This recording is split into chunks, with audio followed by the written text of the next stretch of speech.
চলুন, আপনাকে এখানে থাকতে দিয়েছে এটাই বেশি। পুরো বাড়িতে নেই, আমরা নিজেদের খাওয়ার চিন্তায় নিজেরা অস্থির হয়ে যাচ্ছি। কি পাবো কি খাবো, এর মধ্যে আবার আপনার খাওয়ার চিন্তা। আচ্ছা ভালো কথা, আপনি রান্না বান্না করতে জানেন তো না? হাত ডাক্তার কি গলার তেজ দেহি বাড়িয়ে যাইতে আছে। কি বলতে চাও কি? মোর কি এখন ভাত রাইন ঢের করে খাওয়ানো লাগবে?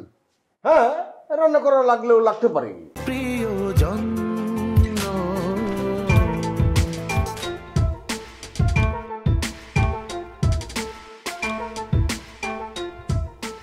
ডাক্তার কি বললাম না কোনো কিছু ফুসফুস করো কি তার শুনে যাইতে আছে মোর টাইম বাইয়া টাইম যে খাওয়ানোর কোনো খবর নাই।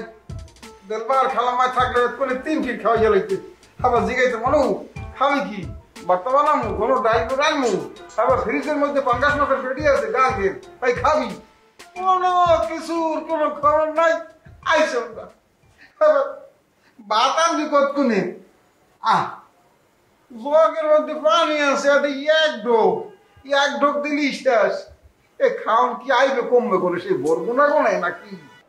ওরে মামা, আমরা তো সেই চিন্তাই করতেছি। তুমি আমাদের মেহমান মানুষ, তোমার খাওয়াইতে হবে না, তাই না মামা? এই যে কতক্ষণ তো আমার একটা হনতে আছি একই কথা, খাওন দাওন তা আনো না তো কোনো কিছু। জগের কোথাইছ পানি তো এই যে জগের তলে একটু এত মোর এক ঢোক শেষ হয়ে যাবি খাওয়ার লাগে। আরে ভাই, তুমি বুঝতেছো না, তুমি এই পানি একটু খাও না, খাই শেষ করো। যদি শেষ হয়ে যায় আমি এই ওয়াশারে যে পাইপ আছে না, দরকার পাইপ এনে সেট করে দেবেন, যত পানি খাও খাইবা, অসুবিধা নেই তো।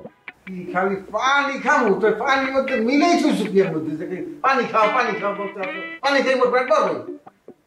মামা ব্যস্ত লেগে গেল। এই যে সন্দেহবাতিক লোকজনের হাত কেন কমে তুমি বুঝতে পারছো? আরে বাবা, পানি এইটুকু ছিল, আমি করে খেয়ে বলেছি এইটুকু।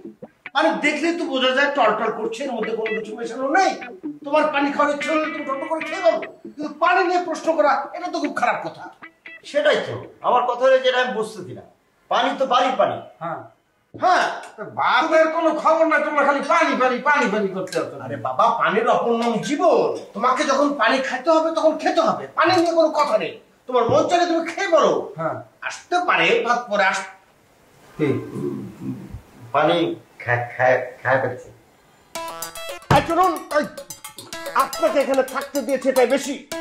পুরো বাড়িতে নেই, আমরা নিজেদের খাওয়ার চিন্তায় নিজেরা অস্থির হয়ে যাচ্ছি। কি পাবো কি খাবো, এর মধ্যে আবার আপনার খাওয়ার চিন্তা। আচ্ছা ভালো কথা, আপনি রান্না বান্না করতে জানেন তো না? হাত ডাক্তার কি গলার তেজ দেহি বাড়িয়ে যাইতে আছে। কি বলতে চাও কি? মোর কি এখন ভাত রাইন ঢের করে খাওয়ানো লাগবে? হ্যাঁ, রান্না করা লাগলেও লাগতে পারে। আরে বুঝতে পারছেন না কেন?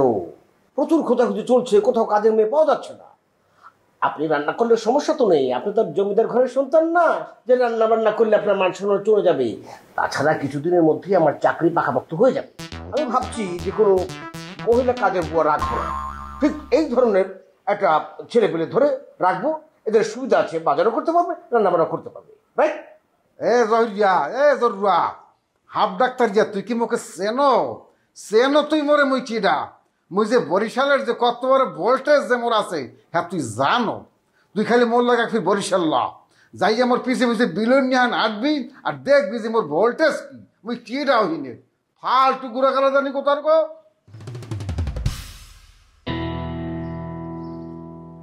আকি আবারও দি ফুসুর কি চোখ লাকার উঠেই গেলাম হলার ভালা করুন বলতে আসি।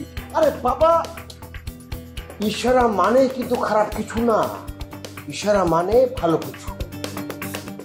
মানে আপনার এলাকায় যে সত্যি আপনি পাওয়ারফুল, আপনার ভেতরে যে ভোল্টেজ আছে এটা আমরা বিশ্বাস করতে পারছি না, তাই ইশারা করছি। মানে আপনি যদি যান, আমরা হয়তো লোকজন পাঠিয়ে খোঁজ খবর নিয়ে বিশ্বাস করতেও পারি। এই খাওন কি আনবি ঘরে? কি সিরা মুড়ি পাউরি কোনো কিছু নাই, পেটের মধ্যে দিয়ে উন্দুর পরে আর মরে যাচ্ছে। কি সর্বনাশ রে! এই খাওয়া দাওয়া বাদ দাও, আমি অন্য চিন্তায় পড়ে গেছি এখন।